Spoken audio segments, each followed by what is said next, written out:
আসসালামু আলাইকুম। কেমন আছেন সবাই? আশা করি ভালো আছেন।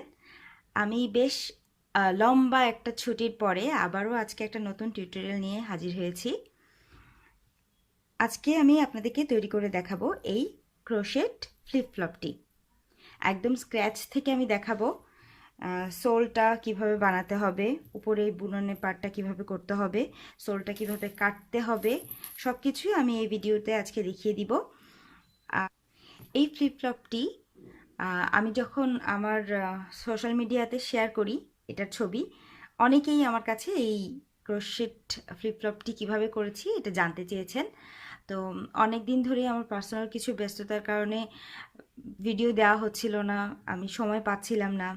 তো আবার নতুন করে কিছু একটা নিয়ে আমি ব্যাক করেছি। আশা করি সবাই আমার পাশে থাকবেন। আর আজকে আমি যেই ফ্লিপ ফ্লপটি করে দেখাবো এটা হলো 39 সাইজের জন্য। আর এটার যেই ইনসোলের মেজারমেন্টটা, অর্থাৎ এটা কিভাবে আমি কেটে নিয়েছি সেটাও আমি এই ভিডিওতে দেখিয়ে দেব আর বলে দিব যে ইনসোলটা কোথায় পাবেন। তো আমি আশা করব আপনারা খুব মনোযোগ সহকারে ভিডিওটা দেখবেন। পুরোটা দেখলেই আপনাদের অনেক কনসেপ্ট ক্লিয়ার হয়ে যাবে।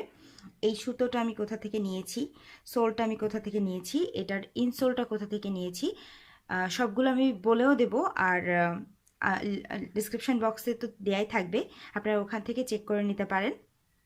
তো আর কথা না বাড়িয়ে শুরু করা যাক। এই ফ্লিপ ফ্লপটি বানানোর জন্য আমার যেসব জিনিস দরকার আমি সবগুলোই স্ক্রিনে নিয়ে নিয়েছি। আপনারা দেখতে পাচ্ছেন আমার প্রথমেই লাগবে ফ্লিপ ফ্লপটার যেই বেসটা, সেটা হলো আমার রাবার শিট দিয়ে তৈরি। এখন আমি এই রাবার শিটটা একটু উঁচু করতে চাচ্ছি 1 ইঞ্চির মতো। এজন্য আমি 3টি রাবার শিট আলাদা আলাদা নিয়েছি। আর আমি আজকে যে জুতোটি তৈরি করে দেখাবো সেটার সাইজ হলো 39। ইনসোলটা দেখে ঘাবড়ে যাওয়ার কিছুই নেই। আমি এই ইনসোল, রাবার শিট এগুলো কোথা থেকে নিয়েছি আমি ডিসক্রিপশন বক্সে লিখে দেব, ওখান থেকে আপনারা চেক করে নিতে পারেন। প্রথমেই আমার যেটা দরকার সেটা হলো আমরা কি সাইজের জুতোটা তৈরি করব। আমি যেহেতু 39 সাইজের নিয়েছি, তো আমি প্রথমে আগে ইনসোলটা কেটে নিয়েছি। এখন আমি এই ইনসোলটাকেই এই শিটের উপরে বসিয়ে আমার যে বেস, অর্থাৎ যেইটার উপরে আমার সুতো দিয়ে যেই বুননটা হবে সেই বেসটা তৈরি করে নিব। আর সেটার জন্য আমি যেই ইনসোলটা কেটেছি ওটাকেই আমি এপিট ওপিট করে বসিয়ে নেব। অর্থাৎ আমি এখানে অলরেডি আগে থেকে একটু এঁকে নিয়েছি, জাস্ট এটাকে বসিয়ে, এটাকে এভাবে বসিয়ে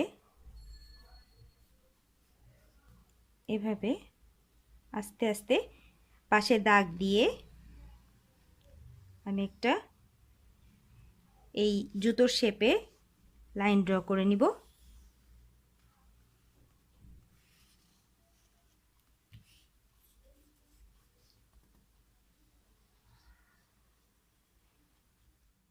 আমার ইনসোল থেকে ড্রয়িংটা রাবার শিটে তোলা হয়ে গিয়েছে।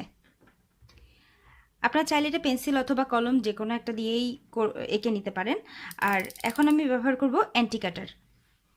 অ্যান্টি কাটারের ব্লেডটাকে বেশ ধারালো হতে হবে, না হলে কিন্তু এখানে ভাঁজ ভাঁজ হয়ে যাবে, যেটা কিন্তু আমার জুতোটাকে ভালো একটা শেপ দেবে না। তো আমি খুব সাবধানতার সাথে এই সোলটাকে কেটে নেব এখান থেকে।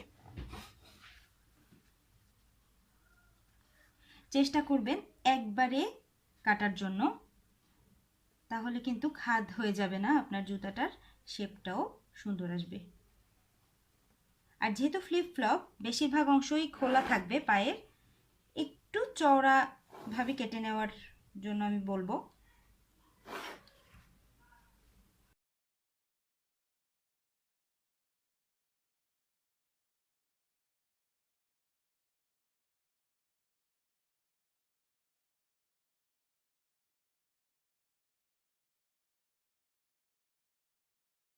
এখন দেখব আমি দুটোর সাইজ কি একই রকম হয়েছে কি না। এই যে আমার এই পাশ এবং এই পাশের মধ্যে খুব একটা পার্থক্য আমি দেখতে পাচ্ছি না।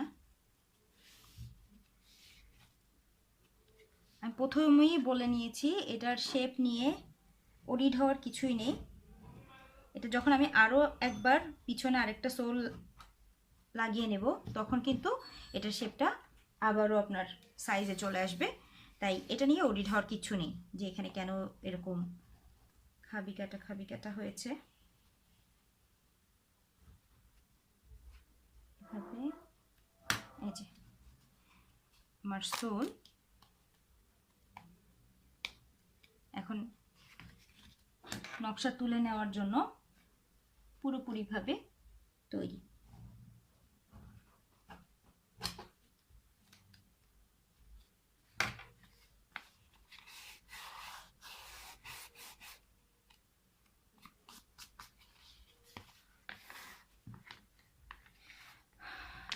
আমার দুটো সাইডের জুতোর সোল কিন্তু তৈরি। এটা হবে আমার মেন বেস।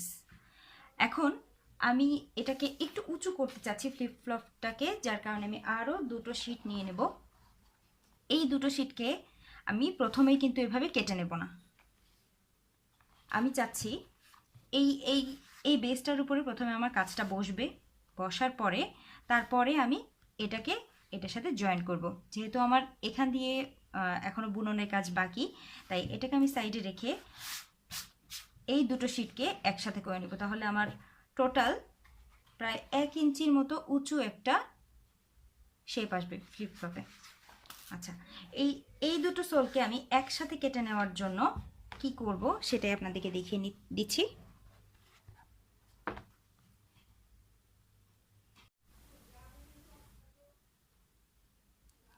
আমি দুটো রাবার শিট নিয়ে নিয়েছি। এখন আমি এই দুটাকে যেটা দিয়ে জয়েন করব সেটা হলো ডাকো অ্যাডহেসিভ গ্লু। এটা মেইনলি হলো জুতায় যেটা ব্যবহার করা হয় জুতা সোল লাগানোর জন্য, একটু হেভি কাজের জন্য। তো আমি এটাকে একটা 1 ইঞ্চি ব্রাশের সাহায্যে এই রাবার সোলটাতে ভালো মতো লাগিয়ে নেব।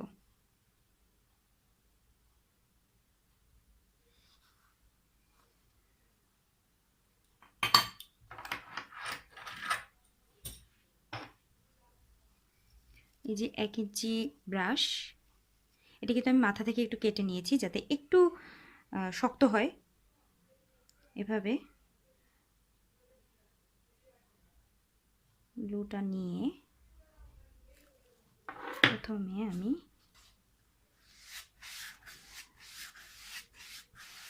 এভাবে লাগিয়ে নেব।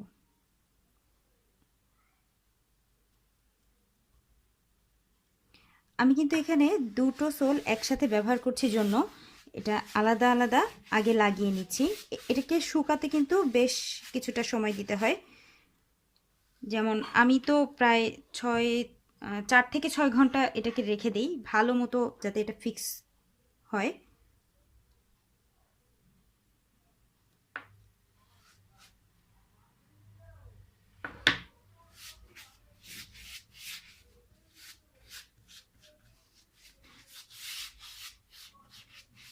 ও এখানে বলে রাখা ভালো, আমরা যারা ছোট বাচ্চাদের জুতো করি তারা কিন্তু সেম রাবার শিট কেটে সোল অনুযায়ী এভাবে অ্যাডহেসিভ গ্লু দিয়ে সোলটাকে লাগিয়ে নিতে পারেন। আমি আসলে এক কাজে দুইটা দেখানো হয়ে যাচ্ছে আমার।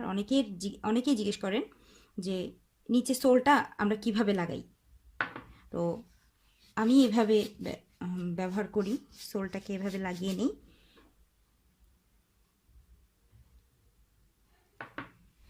ভালোভাবে এটাকে গামটা দিয়ে কভার করে নিতে হবে।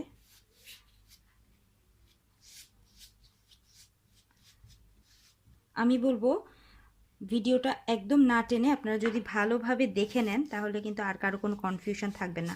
আর যে জিনিসগুলো আমি দেখাচ্ছি এগুলো খুব সহজেই আপনারা পেয়ে যাবেন। এই ডেকো গাম যেটা সেটা আমি হার্ডওয়্যারের দোকান থেকে নিয়েছি, ব্রাশটাও সেম দোকান থেকেই নিয়েছি।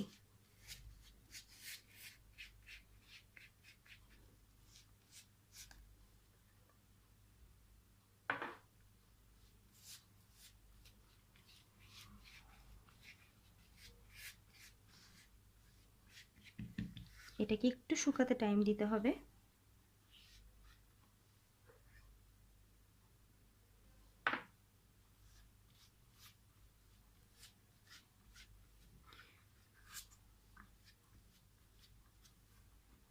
এটা ভালো মতো শুকাতে আমি টাইম দিব।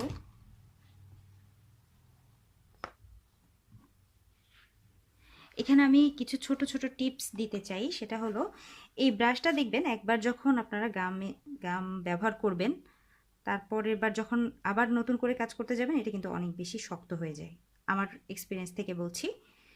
তো সেক্ষেত্রে আমি সেম হার্ডওয়্যারের দোকান থেকেই তারপিনের তেল কিনে নিয়েছি আর কেরোসিন তেল নিয়েছি। সেম হার্ডওয়্যারের দোকানেই পাবেন আপনারা সবগুলো। ওটার ভিতরে আপনারা 1 থেকে 1.5 ঘন্টা যদি এই শক্ত হয়ে যাওয়া ব্রাশটাকে চুবিয়ে রেখে দেন, তাহলেই দেখবেন ম্যাজিকের মতো এটা আবার সেম নরম হয়ে গিয়েছে। আপনাকে জাস্ট যেই এক্সট্রা গামটা লেগে থাকবে ওটা একটু রিমুভ করে নিতে হবে। এছাড়া এই ব্রাশটা অনেকবার ব্যবহার করা যায়। আমি ছোট ছোট কিছু টিপস দিচ্ছি যেগুলো আলাদা আলাদা ভিডিও করতে গেলে অনেক বেশি ঝামেলা হয়ে যায়। আমি বেশ কিছুদিন ভিডিও দেইও নাই, আপনাদের সাথে যোগাযোগ একেবারেই বন্ধ ছিল। তো এভাবে প্রথমে আমরা এই গ্লুটাকে সেট করে নেব। আমি দুই পাশেই লাগিয়ে নিচ্ছি, আপনারা যদি একটা সাইডে খুব বেশি করে লাগিয়ে নেন তাহলেও হবে।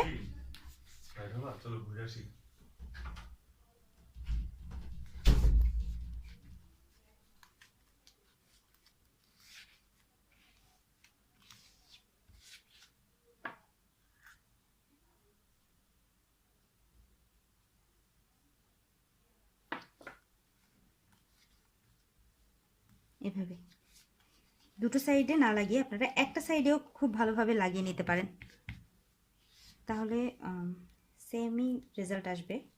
আমি দুটো সাইডে লাগিয়ে নিচ্ছি আর এটাকে কিন্তু কিছু একটা দিয়ে চাপা দিয়ে রাখতে হবে, নাহলে এই গ্লুটা বেশ খুব তাড়াতাড়ি শুকিয়ে যায়।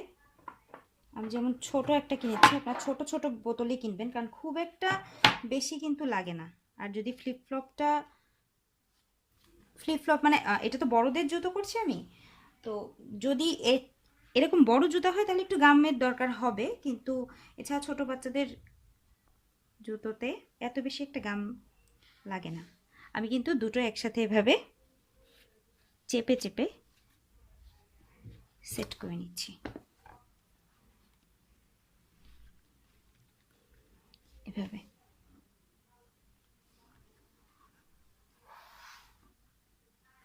এখানে ছোট্ট একটু করে বলে রাখি, এই যে দুইটা রাবার শিট, এই শিটগুলো আমি একটা পেজ থেকে নিয়েছি, সেই পেজের লিঙ্কটা আমি ডিসক্রিপশন বক্সে দিয়ে রাখবো। আর যে ব্রাশ আর গামটা আমি ব্যবহার করেছি ওটা যে কোনো হার্ডওয়্যারের দোকানেই পাবেন। আর যে ইনসোলটা রয়েছে, এই ইনসোলটাও আমি সেম পেজের থেকেই নিয়েছি। আপনারা চাইলে ওদের কাছে আলাদা ইনসোল কিনে নিতে পারেন অথবা এরকম রাবার শিট কিনে নিতে পারেন। তাই ঘাবড়ানোর কোনো কারণ নেই যে এটা আমি কোথা থেকে পাবো আপু, ওটা আমি কোথা থেকে পাবো। আমি সবগুলো লিঙ্ক একদম ডিসক্রিপশন বক্সে দিয়ে রাখবো, আপনারা ওখান থেকে কিনে নিতে পারবেন। তো এটাকে আমি 3 থেকে 4 ঘন্টার জন্য সেট হতে কিছু একটা দিয়ে চাপা দিয়ে রেখে দেব। এর মধ্যে আমি আমার এই যে সোলটা আমি কেটে নিয়েছি, এই সোলের উপর আমি কিভাবে কাজটা করব আর কিভাবে এটাকে সাজাবো সেটা আমি দেখিয়ে দিচ্ছি। এখন আমি এই যেই 39 নম্বরের যেই জুতার সোল আমি বেসটা কেটে নিয়েছি, ওইখানে যেখানে যেখানে আমি আমার উল দিয়ে বুননের কাজটা করব সেখানে একটা মার্কিং প্লেস করব। আমি অলরেডি একটাতে করে নিয়েছি আর ওটাই আমি আরেকবার দেখিয়ে দিচ্ছি। আমার পিছনের পোর্শন যেটা, এই পোর্শনে কাজ হবে, তাই আমি এখান থেকে এতটুকু পর্যন্ত মার্কিং করে নিয়েছি। আর এখান থেকে ঠিক আন্দাজ মতো যদি আমি উপর থেকে এরকম 3 আঙ্গুল হিসাব করে নেই, তাহলে এখানে এবং এখানে দুটো মার্কিং করে নেব। প্রথমে আমি পেন্সিল দিয়ে একটু দাবিয়ে এটাকে এঁকে নিচ্ছি।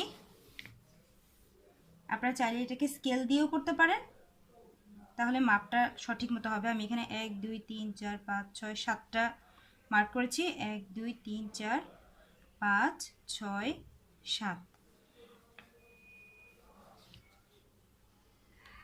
এটা ডিপেন্ড করবে আপনি ঠিক কতটুকু চওড়া করতে চাচ্ছেন এখানে এই ফিতাটা, তার উপরে।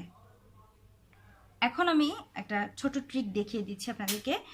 যদি আমরা এভাবেই হুকটা এখানে ঢুকিয়ে কাজটা করি তাহলেও কিন্তু হবে না যে তেমন না, কিন্তু দেখা যায় কি অনেক সময় হুকের প্রেসারে এই রাবার সোলটা এখান থেকে ফেটে যায়। তো যদি ফেটে যায় তাহলে কিন্তু আমার একটা সেলাই এখান দিয়ে স্কিপ হয়ে যাবে। তো এটা নষ্ট না করার জন্য আমি এই ধরনের একটা পাঞ্চিং পিলার ব্যবহার করেছি। আমার যেই জুতোটা আমি দেখিয়েছি সেই জুতোতে আমি পাঞ্চিং পিলার দিয়ে যেহেতু ছিদ্রগুলো একটু সেমি বড় করে নিয়েছি, আপনারা এটা দেখলেই এখান থেকে দেখতে পাবেন। এখানে 2.0 থেকে 4.5 mm পর্যন্ত প্রত্যেকটা পিলারের নিডল দেওয়া আছে। তো আমি একদম সবচেয়ে ছোট যেটা 2 mm সেই পিলারটাই ব্যবহার করব। আর এটা ইউজ করাও খুব সহজ। এই যে এভাবে লক থাকবে, এটাকে প্রথমে খুলে নিয়ে তারপর আমি ঠিক যেখানে যেখানে মার্কিং করেছি সেই মার্কিং করার জায়গাটা জাস্ট এই পিলার দিয়ে একটু বড় করে আমি ছিদ্র করে নেব।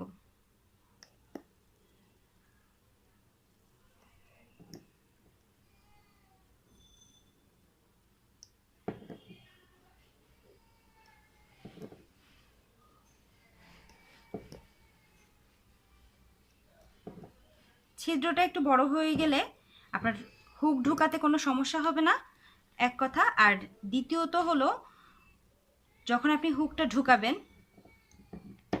তখন এই রাবারটা ফেটেও যাবে না। ফেটে গেলে যদি স্কিপ হয়ে যায় যে কোনো স্টিচ, তাহলে কিন্তু সহজে এটা যখন আমরা পরে হাঁটতে যাব তখন কিন্তু ভেঙে, রাবার সোলটা ভেঙে পুরো জুতোটাই নষ্ট হয়ে যাবে।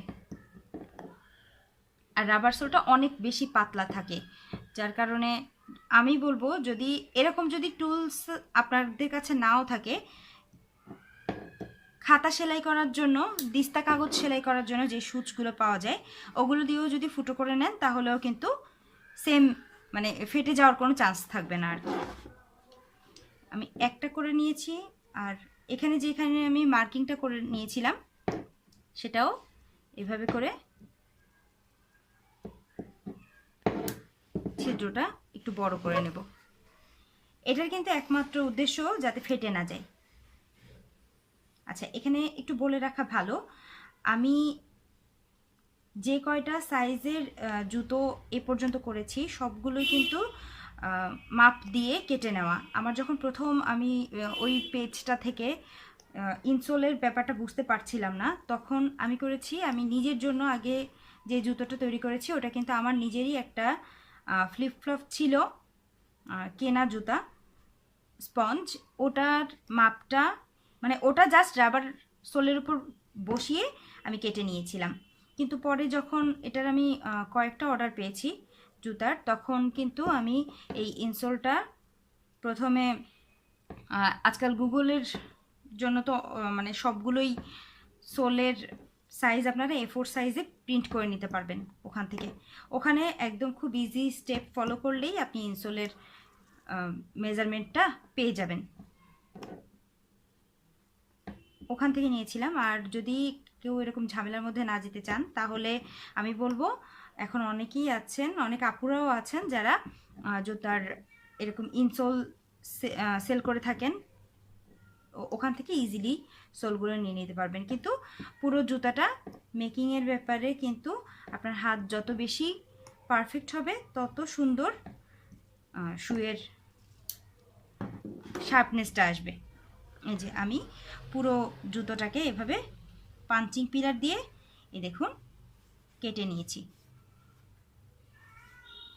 এটা কিন্তু আমার পিছনের পার্ট, এইখানের উপরে আমি জাস্ট এই যে কাজটা করে এখানে বসিয়ে দেব। আমি সেম মেজারমেন্টটাই এখানেও পুশ করব, আর কিভাবে করব সেটা আমি দেখিয়ে দিচ্ছি। ভিডিওটা একটু লেন্দি হচ্ছে, কিন্তু আমি বলবো যদি আপনারা ভিডিওটা না টেনে মানে পুরোটা দেখেন তাহলে খুব ভালোভাবে বুঝতে পারবেন। আর আমি যে ইনফরমেশনগুলো দিচ্ছি সেগুলো ফলো করলে জুতাটা বানানোটা খুবই ইজি একটা ব্যাপার।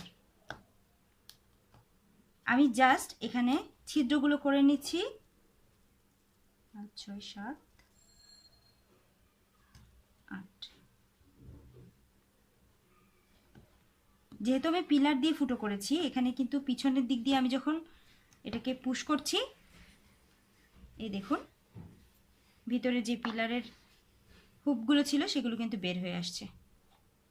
এই যে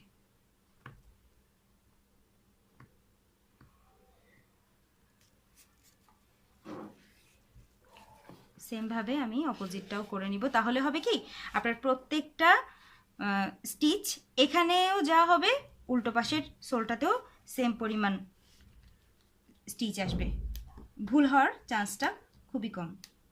এভাবে আমি তো একটা হুক দিয়ে করে নিচ্ছি, আপনারা চাইলে একটু সুচ দিয়েও, একটু মোটা যেই সুচগুলো সুচ দিয়েও করে নিতে পারেন। সেম একটু ঠেসে ধরে রাখবেন যাতে আপনি একদম মাপ মতোই বসাতে পারেন।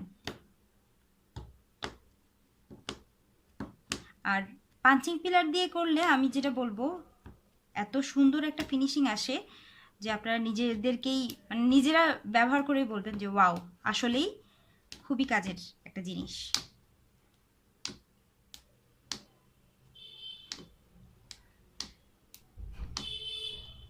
দেখে যতটা মনে হচ্ছে যে অনেক জটিল কিছু, আসলে কিন্তু সেরকম কিছুই না।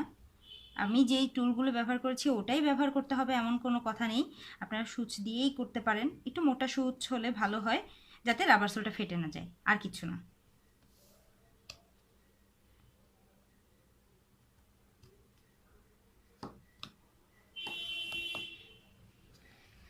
এই জুতার বৈশিষ্ট্যটা হলো আপনার গাম শুকাতে যতক্ষণ লাগে, এছাড়া আর কোনো হ্যাসেল তেমন একটা নেই।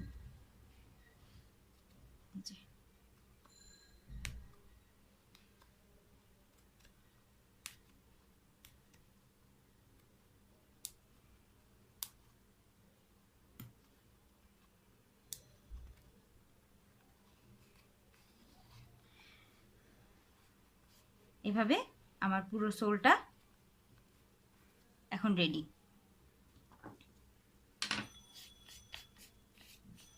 এই পাশের সোলটাও আমি ঠিক সেম ভাবে রেডি করে নেব। যেহেতু এখানে আমি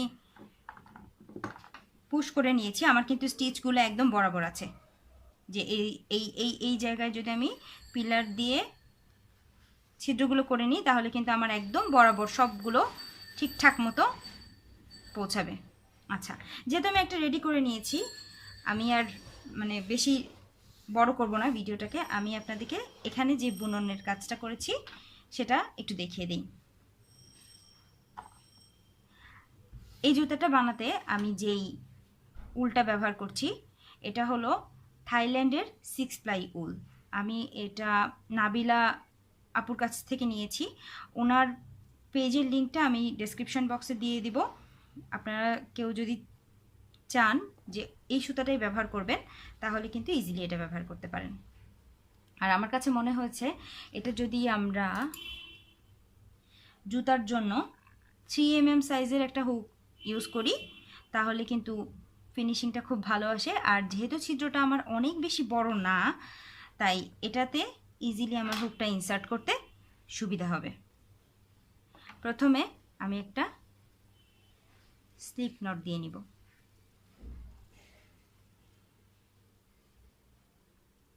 স্লিপ নট দিয়ে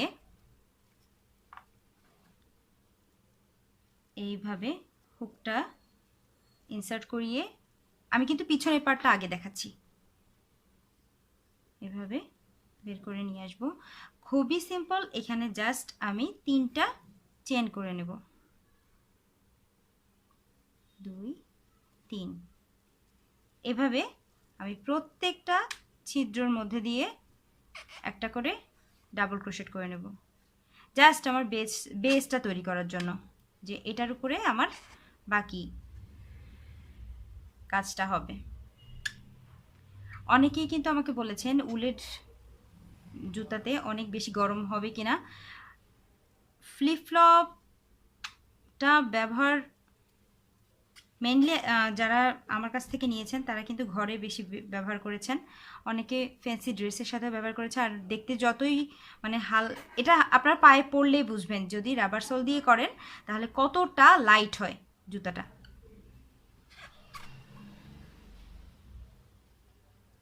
এভাবে আমি প্রত্যেকটা ছিদ্রে একটা করে ডাবল ক্রোশেট করে নিব।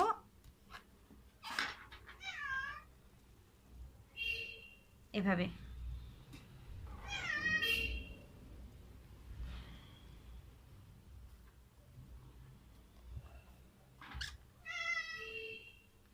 প্রত্যেকটা পাঁচিং হলে একটা করে ডাবল ক্রোশেট করে নেব। আমি কিন্তু আপনাদেরকে বলেছি যদি আপনারা খুব কাছাকাছি করেন আর হুক দিয়ে যদি আরও ছোট সাইজের হুক দিয়ে করেন তাহলে হবে কি এই রাবার সোলটা এখান থেকে ফেটে যাবে, আর ফেটে গেলেই আপনার একটা স্টিচ কিন্তু লুজ হয়ে গেল।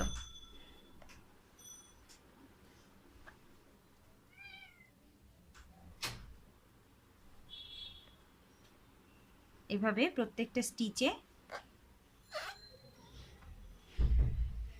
একটা করে ডাবল ক্রোশেট করে আমি আমার বেসটা তৈরি করব।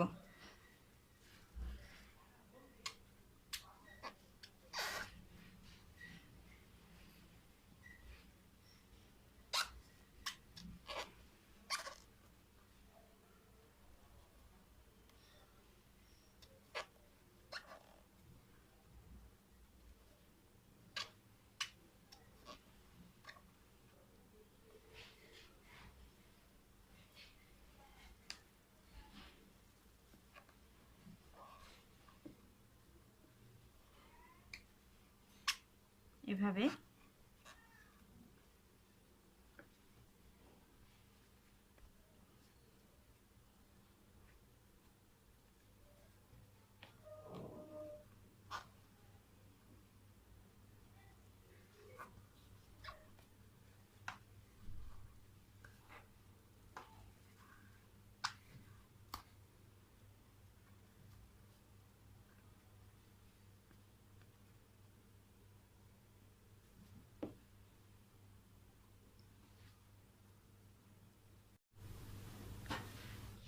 আমার বেসটা তৈরি করা হয়ে গিয়েছে। এখন আপার পার্টের পালা। প্রথমে আমি 3টা চেন করে নেব, তারপরে অপর পাশে চলে আসব। এসে এখানে যে কয়টা স্টিচ আমার আছে প্রত্যেকটা স্টিচের উপর একটা করে ডাবল ক্রোশেট করে নিতে হবে। এভাবে আমি কিন্তু খুব লুজলি করছি।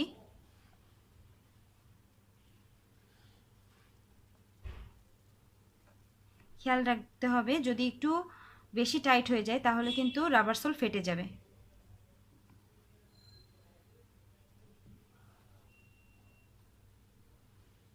এভাবে প্রত্যেকটা স্টিচের উপর একটা করে ডাবল ক্রোশেট করে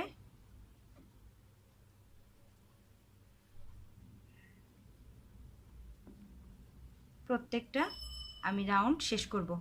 আর এটা ঠিক ততক্ষণ পর্যন্ত করতে হবে যতক্ষণ না পর্যন্ত আপনি আপনার কাঙ্ক্ষিত হাইটটা পাচ্ছেন।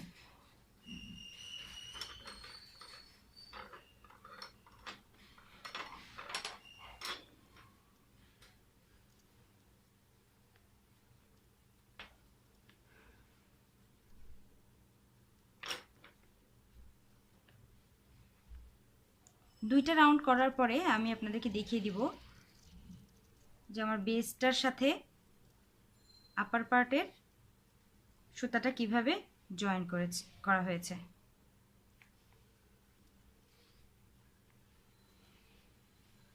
আপনারা চাইলে কিন্তু এটা মালাই কট দিয়েও করতে পারেন।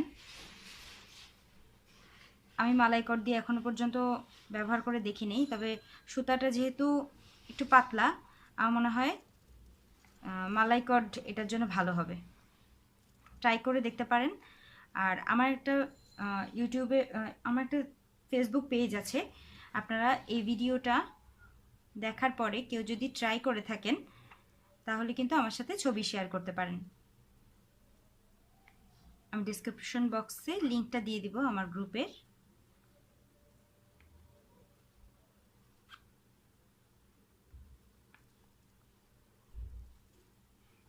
এভাবে প্রত্যেকটা স্টিচে একটা করে ডাবল ক্রোশেট করে আমি আস্তে আস্তে আমার পিছনের দিকে যে গোড়ালির পার্টটা সেটা কমপ্লিট করে নেব।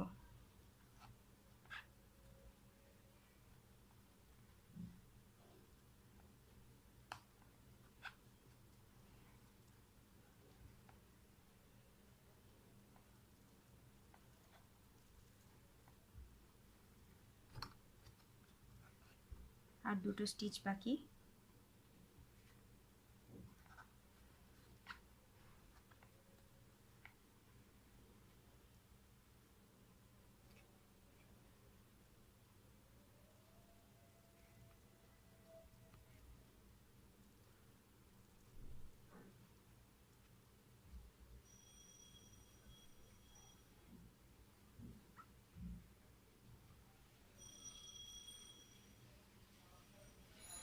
এটা কিন্তু মোটেও টাইট হচ্ছে না, খুব লুজলি হচ্ছে। আবারও একটা দুইটা তিনটা চেইন করে আমি টার্ন ওভার করে নেব।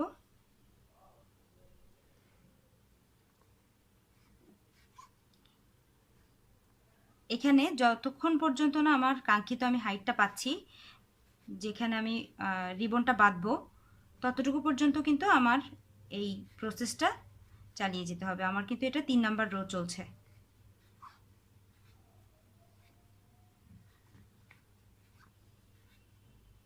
আমি একবার দেখিয়ে দেই এটার শেপটা কেমন আসছে। এই যে এটা হলো আমার 3 নাম্বার রো চলছে, আর পিছনের পার্টটা দেখতে ঠিক এমন হয়েছে। এটা দেখে ঘাবড়ে যাবার কোনো কারণ নেই, কারণ আমি প্রথমে যেই দুইটা সোল আপনাদেরকে দেখিয়েছি, সোল না রাবার শিট দেখিয়েছি, সেই রাবার শিট দুটোর উপরে যখন আমি এটাকে গাম দিয়ে প্লেস করব, তখন কিন্তু এই প্রত্যেকটা স্টিচ গাম দিয়ে এবং ওই অপোজিট রাবার শিটের সাথে কিন্তু আবার অ্যাটাচ হয়ে যাবে। সুতরাং একটা স্টিচও এরকম দেখা যাবে না। আমি এটা আমার কাঙ্ক্ষিত হাইট পর্যন্ত এনে আপনাদের সাথে আবার জয়েন করছি। আমি টোটাল এখানে 1 2 3 4 5 6 7 8 8টা রো করে নিয়েছি। এখন দুই পাশে দুইটা ফিতা দিয়ে যেন এটা বাঁধা যায় এরকম লম্বা একটা চেইন করে নিব। 5 6 7 8 9 10 11 12 13 14 15 16 17 18 19 20 21 22 23 24 25 26 27 28 29 30 31 32 33 34 35 36 37 38 39 এবং 40। আমি এখানে টোটাল 40টা চেইন করে নিয়েছি।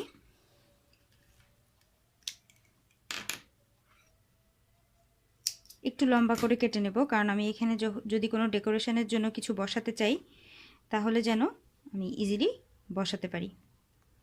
সেম এভাবে এখানে এই পাশে আরও 40টা চেইন করে এটাকে গেঁথে নেব। একটা স্লিপ নট দিয়ে নিচ্ছি।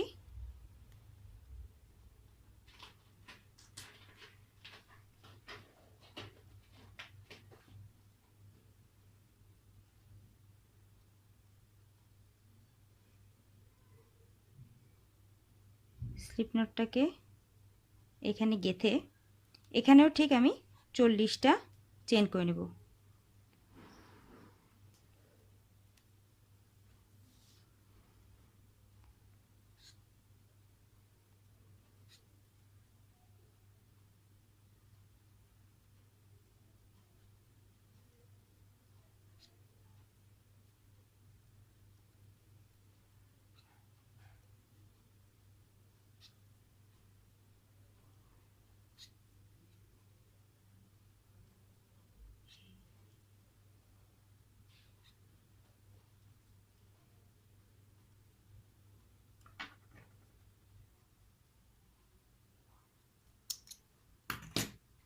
আমার 40টা চেন করা হয়ে গিয়েছে। এই যে দুই পাশে দুটো ফিতা, এটা আমি এভাবে যেন আটকাতে পারি।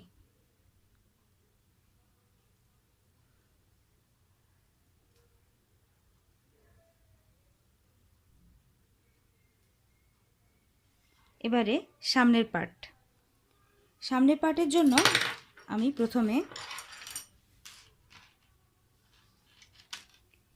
দেখে নেব এখান থেকে এটার দূরত্ব ঠিক কতটুকু। সেন্টিমিটারে মাপবো আমি। এখান থেকে এতটুকু 9 সেন্টিমিটার। তাহলে সেম সুতা দিয়ে আমাকে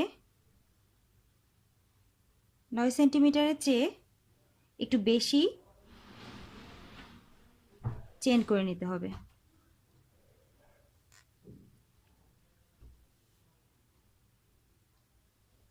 এক, 2, 3, 4, 5, 6, 7, 8, 9, 10, 11, 12, 13, 14, 15, 16, 17, 18, 19, 20।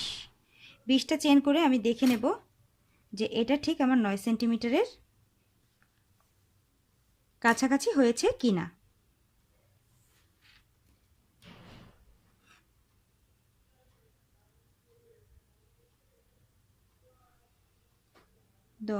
আমি আরও 2 সেন্টিমিটার বেশি নিতে চাচ্ছি, যেহেতু পাটাকে আমার ঢুকতে হবে।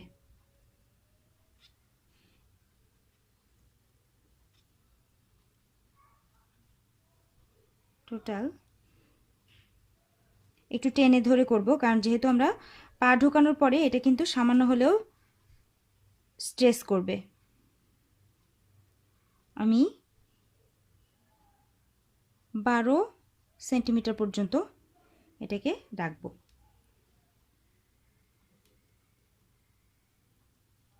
এখন বাকিগুলো খুলে ফেলি। 12 সেন্টিমিটার পর্যন্ত আমার এতটুকু মেজারমেন্টে আসে। প্রথমে একটা চেন করে নিয়ে 1, 2 নাম্বার চেনে আমি একটা সিঙ্গেল ক্রোশেট করে নেব। পরবর্তী প্রত্যেকটা চেনে আমি একটা করে সিঙ্গেল ক্রোশেট করে নেব।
বাইশ, 23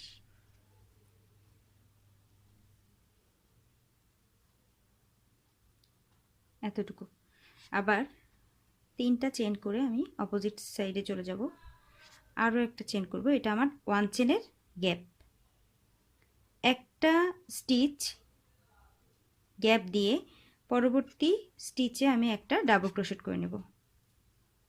আবার একটা চেন করব, একটা স্টিচ বাদ দিয়ে পরবর্তী স্টিচে একটা ডাবল ক্রোশেট করব। 1 চেন, 1 স্টিচ স্কিপ, একটা ডাবল ক্রোশেট। মোট কথা আমি একটু ফাঁকা দিয়ে দিয়ে 1 চেনের একটা গ্যাপ দিয়ে দিয়ে সিঙ্গেল ক্রোশেট করে নেব।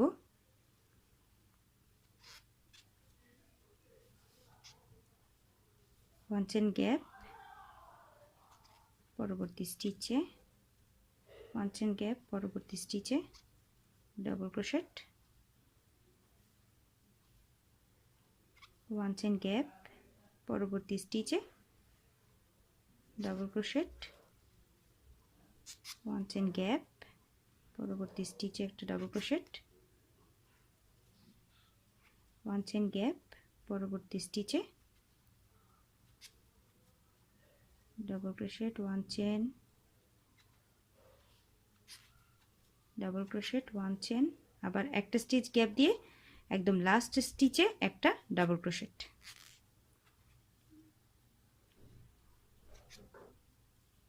আবারও 3টা চেন, একটা চেনের একটা গ্যাপ, এবং এখন আমার যেখানে যেখানে ডাবল ক্রোশেট আছে সেখানে প্রত্যেকটা ডাবল ক্রোশেটের মাথায় একটা করে ডাবল ক্রোশেট এবং মাঝখানে একটা চেন দিয়ে আমি আবারও থার্ড রাউন্ডটা কমপ্লিট করব।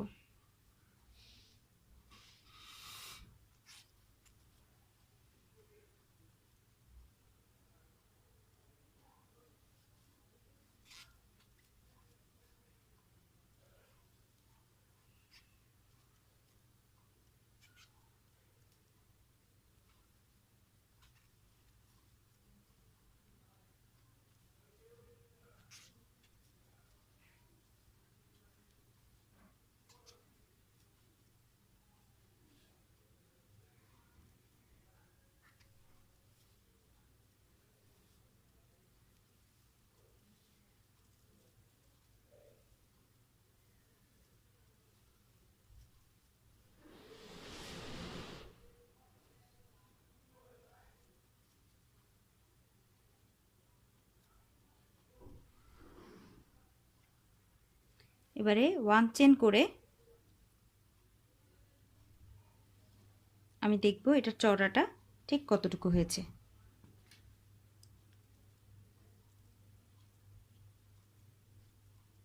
আমার আরও দুটো স্টিচ বাকি থাকছে, তাহলে আমাকে এখানে আরও একটা রাউন্ড বাড়িয়ে দিতে হবে। সেমভাবেই আমি আরও দুটো চেন নিয়ে, এই 3টা চেন কিন্তু একটা ডাবল ক্রোশেট হিসেবে কাউন্ট হবে। একটা চেন গ্যাপ, আর প্রত্যেকটা ডাবল ক্রোশেটের উপরে একটা করে double crochet, 1 chain, double crochet, 1 chain, double crochet,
এবারে 1 চেন করে প্রত্যেকটা স্টিচে আমি একটা করে সিঙ্গেল ক্রোশেট করে নেব। সিঙ্গেল ক্রোশেট, সিঙ্গেল ক্রোশেট,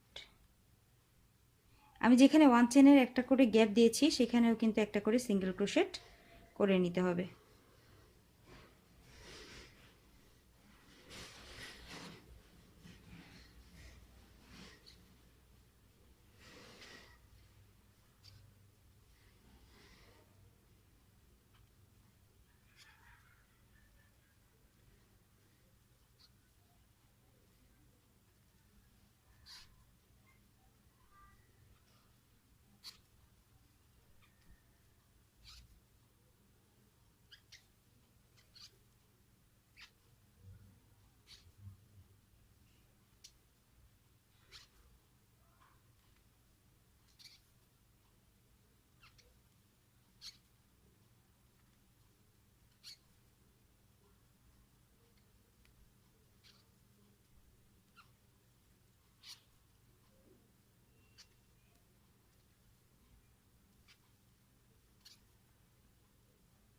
একদম লাস্ট স্টিচে একটা সিঙ্গেল ক্রোশেট। এখানে আমি একটু লম্বা করে সুতাটা রেখে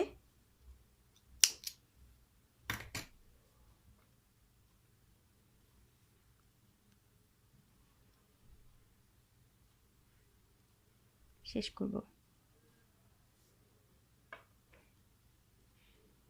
এটা আমার এনাফ চওড়া নেওয়া হয়ে গিয়েছে। এই যে আমি দেখিয়ে দিচ্ছি, এই স্টিচ থেকে এই স্টিচ পর্যন্ত কিন্তু আমার একদম বরাবর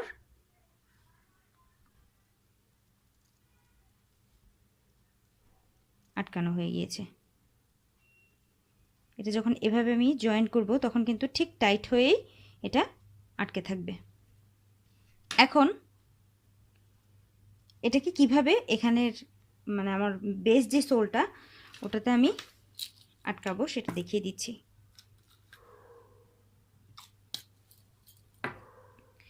একটা নিডল লাগবে এরকম একটু বড়। এবারে আমি যেই এক্সট্রা ইয়ার্নটুকু রেখেছিলাম যাতে আমি এটা সেলাই, আমি এই যে নিডলটা নিয়ে নিয়েছি, এক্সট্রা ইয়ার্নটুকু এটাতে গেঁথে নিয়েছি। এখন কিভাবে এটা আমি সিকিউর করে লাগাবো এটাই দেখিয়ে দিচ্ছি। প্রথম স্টিচটাতে যেই হোলটা আছে এখানে আমি সুতাটাকে গেঁথে নিয়ে বরাবর রাখবো যে কয়টা ইয়ার্ন আছে। আমি কিন্তু টানবো না, একটুও টানবো না, কারণ টেনে টেনে করতে গেলে দেখা যাবে কি আমার রাবার সোলটা ফেটে যাবে।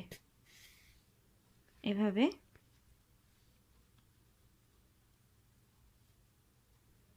এভাবে একটু একটু করে গেঁথে যাতে আমার রাবার সোলটার উপর প্রেশার,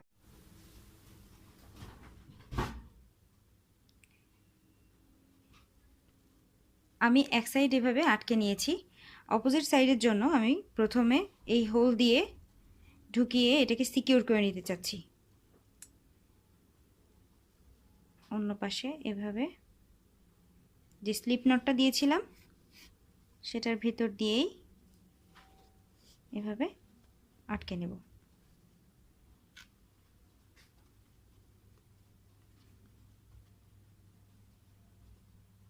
আবার অপোজিট একটা স্টিচের ভিতর দিয়ে, যে হোলের ভিতর দিয়ে এভাবে এটাকেও আটকে নেব। প্রত্যেকবার আমি কিন্তু এখান দিয়ে যখন সূচটা তুলে আনছি তখন কিন্তু এই বুননের উপর দিয়েই তুলে নিয়ে আসছি। অর্থাৎ আমার মেইন কাজটা হলো এটাকে সিকিউরভাবে আটকে দেওয়া। এই যে এভাবে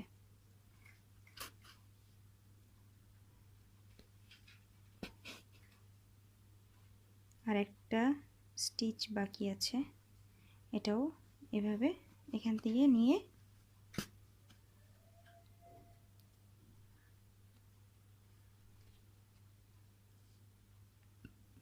অপর পাশে গেঁথে নেব।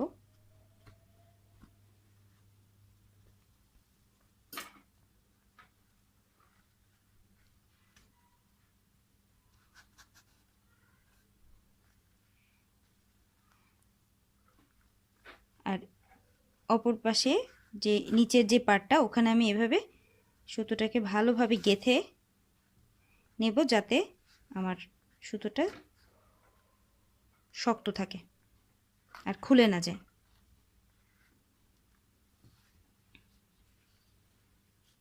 এই যে সামনে পার্টটা আমি কিন্তু এখান থেকে এটার দূরত্ব 9 সেন্টিমিটার ছিল, আর আমি তার চেয়ে 2 সেন্টিমিটার বেশি নিয়েছি চেন, তাহলেই আপনাদের এটার মাপটা ঠিকঠাক মতো আসবে। এভাবে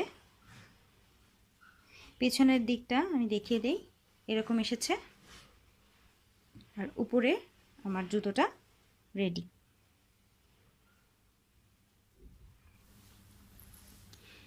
আমার দুটো জুতাই বানানো হয়ে গিয়েছে, আর আমি যেই রাবার সোলটাতে গাম লাগিয়ে নিয়েছিলাম ওটাও কিন্তু ভালোভাবে ফিক্স হয়ে গিয়েছে। এই যে এখন এই জুতা দুইটার নিচে আমি ভালোভাবে গাম লাগিয়ে নেব, অ্যাডহেসিভ গান।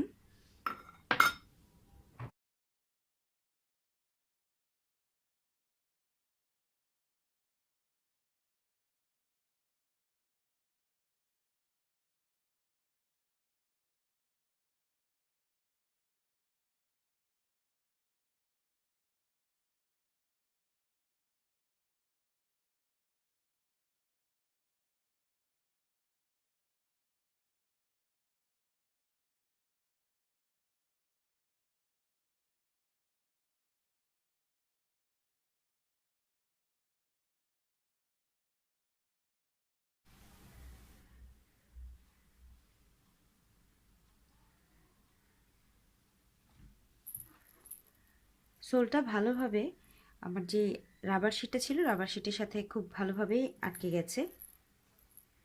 এই যে একটু কোথাও কোনো গ্যাপ নেই। এখন আমি খুব ধারালো অ্যান্টিকাটারের সাহায্যে এখান থেকে রাবার সোলটার থেকে এটাকে আলাদা করে নিব। খেয়াল রাখতে হবে যাতে খুব ডিপ করে ভালোভাবে কেটে নেওয়া হয়। আর একবারে করার চেষ্টা করবেন। বারবার যদি আমরা অ্যান্টিকাটার উঠিয়ে উঠিয়ে করতে চাই তাহলে কিন্তু শেপটা ভালো আসবে না। খেয়াল রাখতে হবে এখান দিয়ে যেন সুতা কেটে না যায়।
আমার কিন্তু একটা রেডি করা হয়ে গিয়েছে।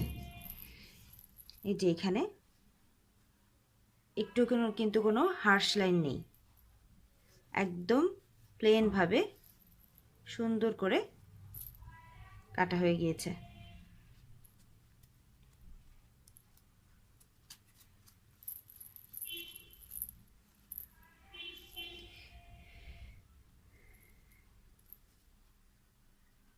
এটা প্রায় হাফ ইঞ্চির মতো আমি উঁচু করতে পেরেছি। যদি আপনারা নিচের এই পার্টটা না দিতে চান, শুধুমাত্র আরেকটা সোল দিতে চান, তাহলে কিন্তু একই রকমের ফিনিশিং আসবে।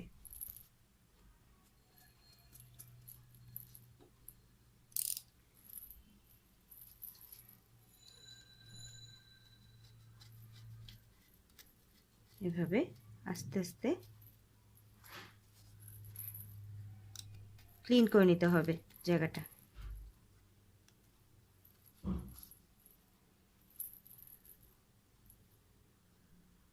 এটা কিন্তু উঠে যাওয়ার সম্ভাবনা নেই, কারণ অ্যাডহেসিভ গ্লু যেটা হয় সেটা কিন্তু বেশ হেভি ডিউটির জন্যই ব্যবহার করা হয়। আমি আরেকটা জুতাও সেমভাবে কেটে নেব।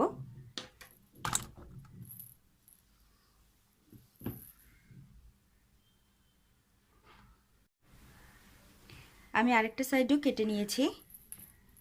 এটা হলো আমার এই ফ্লিপফ্লপের কমপ্লিট লুক। এখানে এভাবে বেঁধে নিতে হবে। আমি ডেকোরেশন করেছি এটা দিয়ে।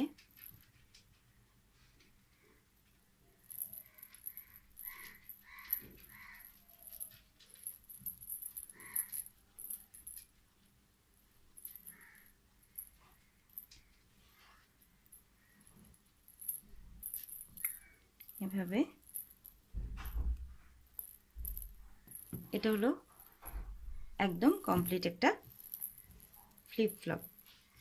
এটা আপনারা চাইলে ঘরেও ব্যবহার করতে পারবেন আর বাইরেও ব্যবহার করতে পারবেন, যেহেতু এটা বেশ ভালোভাবেই ফিক্স করে নেওয়া, বাইরে ব্যবহার করতে কোনো অসুবিধা হবে না। তো এই ছিল আমার এই বহুল আকাঙ্ক্ষিত ফ্লিপ ফ্লপের ভিডিও। আপনারা অনেকেই জানেন আমার ছোট একটা গ্রুপ আছে ফেসবুকে। যখন আমি সোশ্যাল মিডিয়াতে শেয়ার করেছিলাম এই ফ্লিপ ফ্লপের ছবিটা, তখন অনেক বেশি রিকোয়েস্ট এসেছিল আমাকে এই ভিডিওটা করে দেখানোর জন্য। তো জানি না আমি কতটুকু বোঝাতে পেরেছি আপনাদেরকে। ভিডিওটি যদি ভালো লেগে থাকে তাহলে অবশ্যই লাইক, কমেন্ট, শেয়ার করবেন আর আমার চ্যানেলটিকে সাবস্ক্রাইব করে আমার পাশে থাকবেন। আজকের মতো এখানেই বিদায় নিচ্ছি। আল্লাহ হাফেজ।